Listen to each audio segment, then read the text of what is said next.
Donc, je suis contente de faire partie de ce trio-là comme kinésiologue. La kinésiologie, je me suis justement fait poser la question au début, c'est quoi que ça fait un kinésiologue exactement? On entend ça, mais on ne sait pas exactement. En fait, c'est un spécialiste professionnel de la santé, premièrement, spécialiste de l'activité physique, qui utilise le mouvement à des fins de traitement, de performance et de prévention. Donc, ici, dans le cas du client qu'on avait au début, je ne sais pas, on a pas fait vite la slide, mais on avait des limitations physiques, on avait quelqu'un qui était sédentaire, quelqu'un qui... mauvaise habitude alimentaire, exactement. Donc, mon rôle ici, suite à ce que Denis a dit, Denis a parlé du système nerveux, des capsulites. Mon rôle ici, ça va être d'améliorer le système musculaire et la flexibilité. En fait, ce qu'on veut, c'est de lui donner de l'amplitude. On veut en même temps, moi, si je prends la référence de Denis, ce qui est intéressant, c'est que j'ai eu deux visions. C'est ça qui est intéressant de travailler en interdisciplinarité, c'est qu'on a toujours deux perceptions. On a toujours deux visions. On a la vision du patient, puis on a la vision du professionnel qui nous réfère, qui peut nous donner son diagnostic, qui peut nous donner ses commentaires, qui peut nous donner donc, plusieurs indicateurs pour bien intervenir avec notre client. Donc, dans ce cas-là, l'endurance, on va travailler l'endurance musculaire, l'amplitude articulaire également. Donc, qu'est-ce que ça fait un kinésiologue quand il va recevoir ce patient-là, ce client-là? On va faire une évaluation de la condition physique. Donc, on évalue la condition physique. C'est important de savoir à qui on a affaire. Donc, comme je disais, on a deux perceptions, mais aussi c'est important de prendre en compte qu'est-ce que le patient nous dit. On va regarder, personnellement, je vais regarder donc, comme kinésiologue son patron moteur, ses habitudes d'activité physique. Est-ce que c'est quelqu'un qui a déjà bougé, qui bougeait beaucoup avant, qui a eu des mauvaises habitudes de vie? Donc, si on regarde tout ça, on peut vraiment aller voir dans son passé qu'est-ce qu'il a déjà fait comme activité physique, comme sport. On va prendre en compte les médicaments, ce qui peut apporter des effets secondaires également. On va mesurer également son amplitude articulaire. On va faire certains tests avec lui, vraiment faire une espèce d'anamnèse avec le client pour vraiment cerner ses besoins en fonction des commentaires des autres professionnels également. Ensuite, on va établir des objectifs. Oui, il peut avoir des douleurs, mais ce client-là, il peut aussi avoir des objectifs d'aller marcher plus longtemps ou il veut aller monter le mont sur un arbre, je ne sais pas, n'importe quel mont, avoir un objectif précis, faire de la randonnée, donc il veut améliorer sa santé également.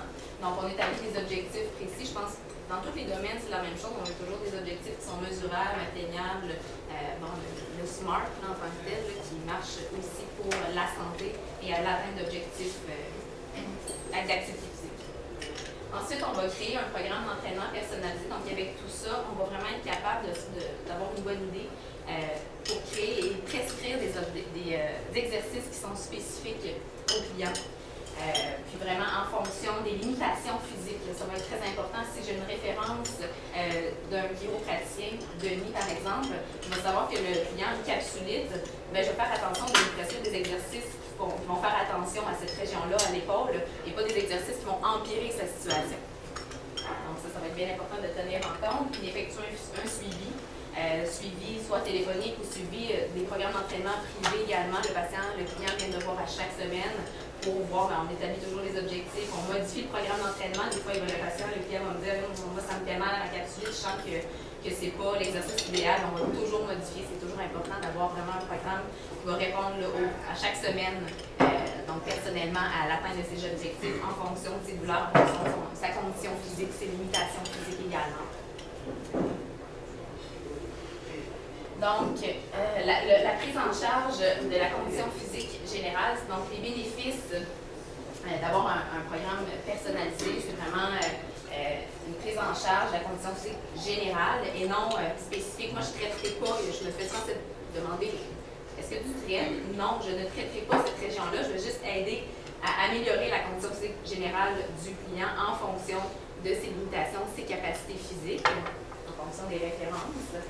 Prévention des maladies métaboliques également. Donc, si le client vient voir, tous les bénéfices, c'est que le client est sédentaire. C'est sûr que si on continue un programme, il entend un programme d'activité physique, le diabète, l'ostéoporose, oui, on parlait de capsulite et tout, mais on prévient aussi de nombreux problèmes de santé. Puis je pense que c'est connu que l'activité physique aide à prévenir tout ce qui est cancer, diabète, maladies cardiaques. Amélioration des capacités fonctionnelles, oui, par l'enseignement d'exercice et diminution des troubles articulaires, donc comme on parlait, c'est sûr que si on est en meilleure santé. Puis en même temps, je suis une référence d'une nutritionniste. Moi, je sais que quand mon client va venir me voir, il va avoir l'énergie pour bouger, il va être bien alimenté. Donc, c'est sûr que c'est plus gagnant d'avoir quelqu'un qui est entouré. Ce qui est intéressant, moi, ce que j'adore, pourquoi je suis dans le réseau, c'est qu'on peut tellement aller plus loin avec notre client si on sait qu'il est pris en charge au niveau de sa nutrition, qu'il est pris en charge au niveau d'un chiro. On a tellement plus de résultats. Moi, en tant que kinésiologue aussi, je n'hésiterai jamais à référer. Si je vois que mon client, je commence un programme d'activité physique, qu'il a une douleur spécifique, qu'il n'est pas capable d'aller plus loin dans certains mouvements, c'est sûr que je vais le référer immédiatement à un chiropraticien ou à la personne qui va pouvoir l'aider personnellement, parce que je vais pouvoir aller plus loin avec lui. Il va revenir me voir et dire OK, on peut aller plus loin, j'ai plus de douleur. C'est la meilleure approche qu'on peut avoir là, avec le client.